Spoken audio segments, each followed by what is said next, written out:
On Earth, silence suddenly fell on urban areas and the great transport networks, which revealed the incessant racket we suffer.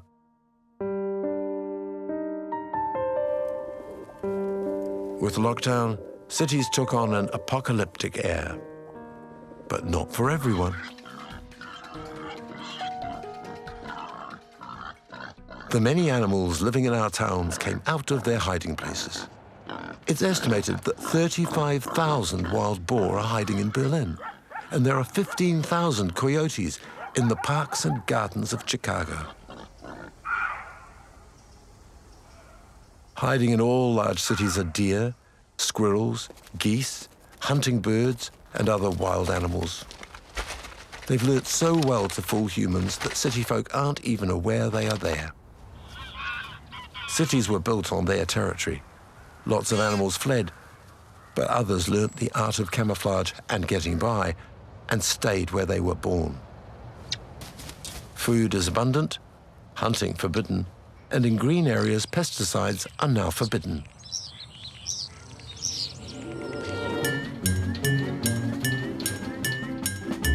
These stowaways with fur and feathers took advantage of empty streets and deserted squares to go out and enjoy themselves, muzzle or beak in the wind.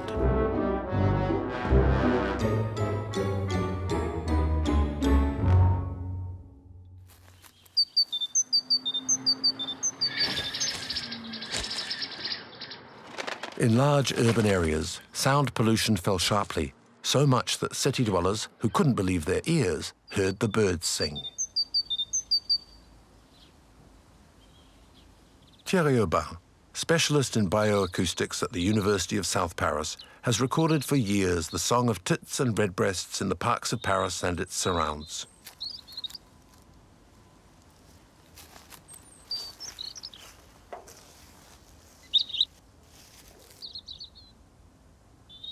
So, there we're diffusing the song of a strange redbreast on the territory of another redbreast. It's answering, not at all happy, because that's an intruder on its territory.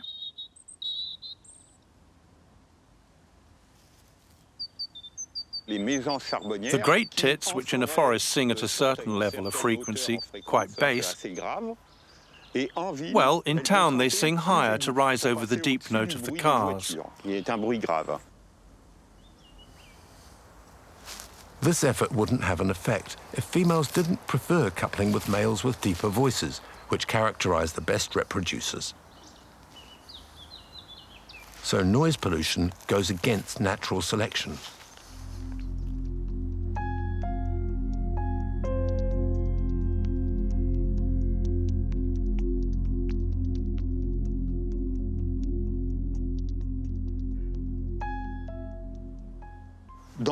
In nature, the average noise is around 60 to 65 decibels.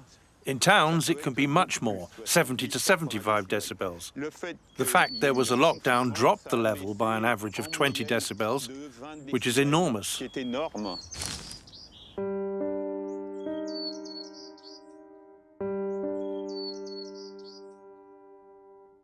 Like the redbreast, the white-crowned sparrow sings to mark its territory. To sing, it perches in a well-exposed place, like near the Golden Gate Bridge in San Francisco.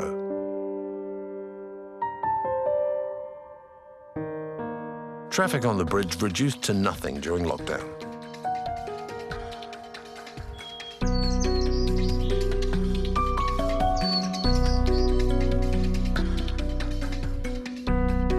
A blessing for the white-crowned sparrows.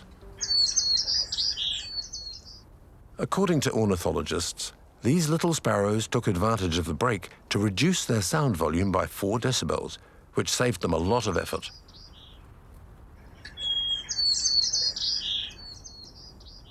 They also made again deeper tones, which pleased so much the females, and they also sang for longer and more brilliantly.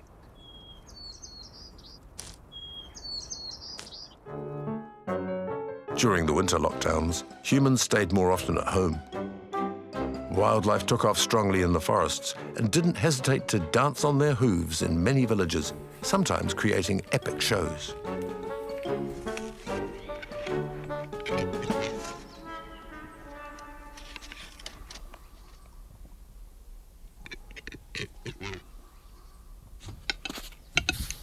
According to recent work in bioacoustics, half of the sounds of nature have disappeared over the last 50 years.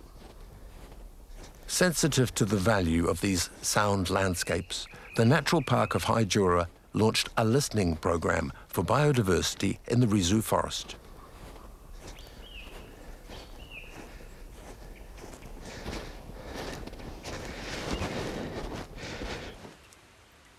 Thanks to a dozen recorders, the noises of the forest have been archived 24 hours a day, 7 days a week, over 15 years.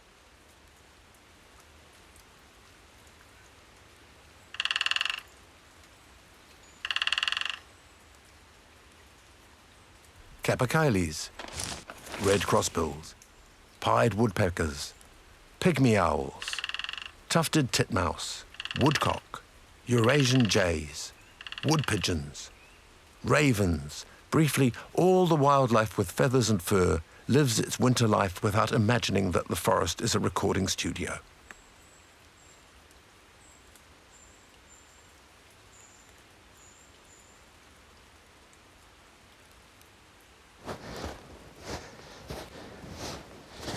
Frederick Seb, specialist in acoustics at the CNRS, and his team regularly pick up the sound recordings. It's exactly like a musical score with all of the sound landscape, all the different species that are found here. For example, here we have a tree creeper in the highest frequencies, and after that it's surely tits. And what is really impressive is that here you have this little black bar, and that is the noise of planes.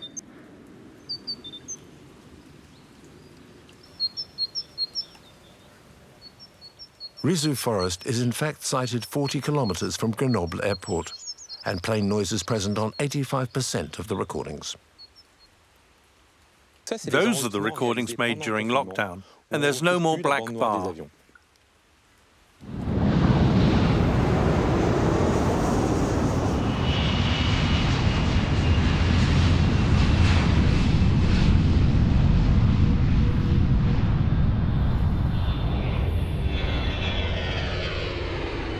In Spain, research is being made on the disturbances caused by the coming and going of planes near to Madrid airport.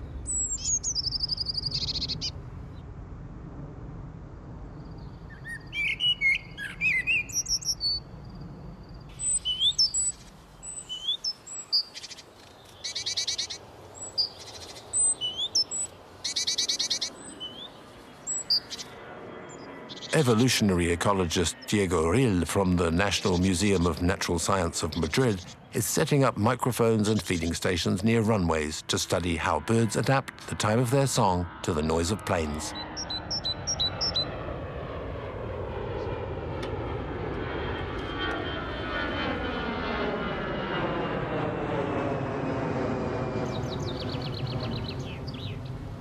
The species which sing late in the day, like the chaffinch, are severely cut up by the planes.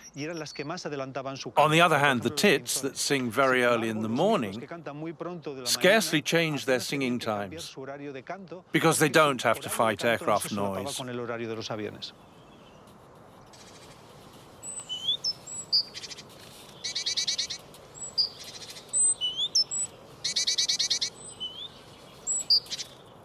Cameras set up close to the feeding stations record the behavior of the birds.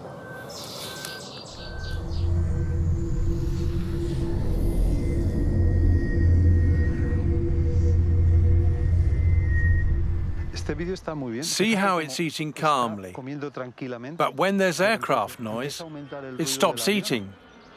It starts observing, looking from left to right. It stays vigilant until the plane has completely passed by. The powerful and aggressive reactor noise causes stress in the birds. Stress causes them to spend a lot of time watching for possible danger and reduces the time they have to find food.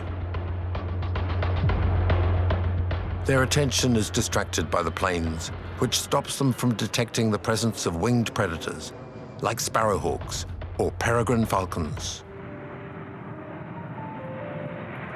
The usual deafening and ceaseless air traffic suddenly stopped during the lockdowns.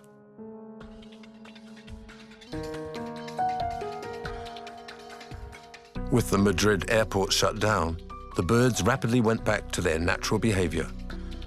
The same behavior was seen in the city.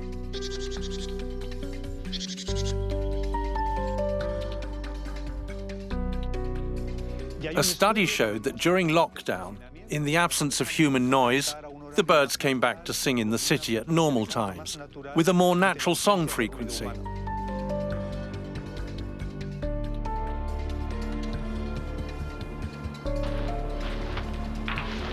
Unable to substantially change their voices' low frequencies, turtle doves usually abandon noisy places like motorways and airports. But during the short calm of lockdown, they quickly returned close to the runways.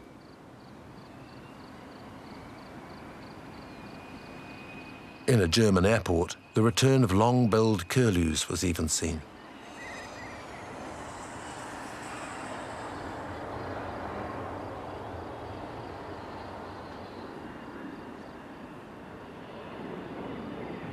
These are threatened migrating birds who used the almost complete stop of air traffic to explore the carpet of long grass left wild and which houses a rich and varied fauna.